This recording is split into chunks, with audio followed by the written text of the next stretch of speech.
There's no fan in here, and it's like, I don't know, 80 or 90 degrees here in Chicago. It feels like 1,000 degrees. It's just so hot. I'm sweating so much.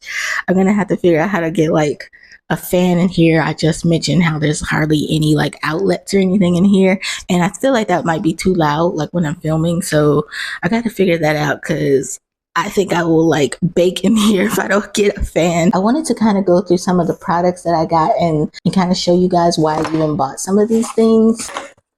Because I'm working with clay now, these are the acrylic rollers that I got. I bought a huge rolling pin before, but I don't need anything that big, and I think these are going to be they're the appropriate size for doing like the smaller clay projects and everything that I do versus the huge rolling pin that I have that's like a cooking rolling pin. It has those like side handles on it, which was making it so hard for me to like roll out the clay and everything. I was about to say roll out the dough, but roll out the clay.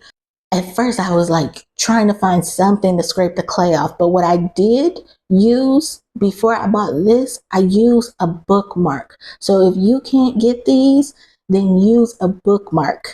It was so helpful. So I used a pill bottle before I got the clear acrylic rolling pin, and then because I didn't have a thin blade, I just used a very thin bookmark, and it worked just fine. It comes with like a few different sizes of like the acrylic holders or something like that. I don't know what they're called, but for a little bit I was just using like a picture frame. So I was taking out the glass from the picture frame, which worked fine. You just got to make sure you don't like run your fingers around the sides of it so you don't, accidentally like cut yourself or anything. But other than that, that worked fine for me. The only thing is it was just so kind of clunky after a while that it was getting annoying. Like when I really want to like get in there with the fine detail, I couldn't because I was holding this big thing. I actually saw in the like crafting section at my Dollar Tree that they actually had little small acrylic squares like this, so you might even can check there and see if you could find some like this. And it, of course, $1.25 Tree, it was only $1.25 for it. So, but I do like this because it comes in a few different sizes, so that's pretty cool. To make my little statues and everything, I was using like a Jimson kind of plaster, which worked fine. These are very like, I won't call them heavy. They're very sturdy though, and they've held up for a long time. This one I probably made, I don't know, maybe 2 or 3 years ago. Maybe even longer than that. I'm lying. It's probably been like closer to 4 or 5 years when I made that one. But I was just like, you only get a 4-pound bag of this plaster, and that's fine, but it uses a lot. Like it uses a lot of it. It recommends using like 16 ounces. And yeah, you can like really figure it out for each product what you'll need, because of course you don't necessarily need 16 ounces for each thing, but it recommends like 16 ounces. And I was just like, the product went super fast. It went very fast. And while I love it, and I'm not knocking the product itself, I just thought that it was using more product than what I, would have wanted, especially for the price point. I was looking at all the things that you could make with this one. Like with this one, it doesn't really take to paint and stuff. Like you need a lot of paint, and then it changes the formula, it changes the texture and everything. So I was thinking that maybe I would go for something more like a jasminite kind of plaster. That this came with cups, but I'm so happy that it did. I started to order cups separately, but it comes with cups. It comes with a little spatula and everything. I had trays and everything before, and I cannot find those trays anywhere. Like the molds, I cannot find them. I have no idea what happened to them. It came with 3 different molds, and as you can see, like here, like it shows like the different products that you can use, and it looks like it would take color better than this, because again, this doesn't take color as well to me, and if it does, it's going to come out very light and kind of muted. So I had to paint them, which I still would probably paint majority of these too, because the projects that I'm doing now require me to paint them, like painting on the hearts and stuff like that. But eventually I would be able to I would like to be able to make things like the terrazzo kind of chips and stuff like that. So I wanted to go ahead and switch over now and see how this works out.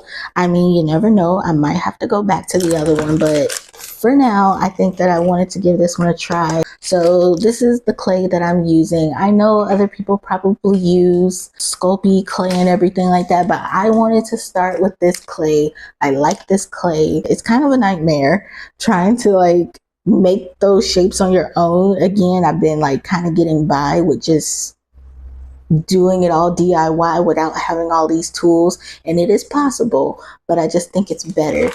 You know, like when you can upgrade, like it's so nice to be able to upgrade, but I made it work. Like for example, I took this old like Play-Doh, like you use this as a cookie cutter, as a circle, or I like traced around the bottom of it, get a bottle cap. Like it is possible to do it. I'm just saying, like, it just is nice when you can upgrade. So, but I was just getting so tired of trying to guess the sizes and like have accurate sizes because I want these to be the same size over and over and over again. I think this is like 30, don't quote me on it, but I think this is like 30 pieces here of different cookie cutters. They have like a heart, a teardrop, a star, little flower shape, circle, square, little oval, triangle. I know people will usually use this after they made something to do like the shading and everything, but I want to put a little bit in the clay and mix it in. So I wanted to try and see if I like shave off a little bit of the pastel into it.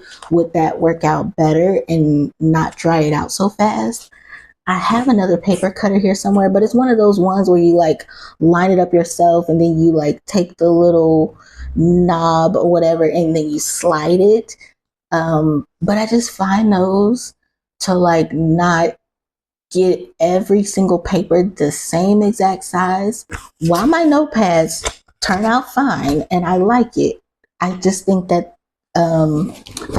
this is going to give me a better cut, and I can cut. I think it says you can cut up to like 15 sheets with this. I believe it can also cut through the cardboard, which I was having trouble with, and especially now that I've been having a lot of issues with and pain in my hands. Well, I've been having pain everywhere, but I've been having a lot of pain and everything in my hand. So I felt like this would really help me to be able to not only cut things evenly, but cut out the board and everything with less strain and like pain on my hands. Since I stopped sewing back in 2020, I just can't seem to get back into it. Like I have been trying, and I tried to make tote bags for my last collection, and it just didn't happen because I was just, again, I get so in my head with things. Even though I've gotten so much better, like so much better, I've gotten like 100 times better than I was. Okay. I got like 90% better than I was. However, there's still that 10% where I get like really frustrated and just over it kind of. And I just feel like I keep putting it off and putting it off and putting it off. And I also bought this ginormous silhouette machine that's over here. And I'm like, I haven't even used the silhouette machine because I'm like trying to figure out the logistics and everything of creating the tote bags. And I just feel like I'm not getting to design the way that I want to do, the way that I want to design. So I'm like, you know what? Since I just can't seem to get back into sewing just yet, I'm sure it'll happen, but it's not there right now. So instead of forcing myself to be there and like, you have to sew and you have to get back on the sewing machine, I decided to just go ahead and buy some tote bags. If this works, man, I'm going to be making some tote bags, and I'm like really excited about it. I'm more so excited about focusing on the design versus focusing on like making the things, like, you know, physically making the things. I feel like there are other things that I want to focus on making, like physically sculpting out clay or something like that. Like I can make those and I want to focus on making those, but like sitting there and focusing on making tote bags and sewing and everything right now is just, it's not in me right now. So I'm like, you just gotta stop. You know, you gotta stop trying to force it to be there when it's not there. I wish I even would have got more, but this is just to test them out to see how they are. So I only got like 6 of them for right now. But if they work out and the test and everything, test wash and everything goes good, and if they work out, then they're gonna be like a permanent thing for me to just buy these and then focus on making the design and cutting it out and, you know, pressing it, ironing it on and all that stuff.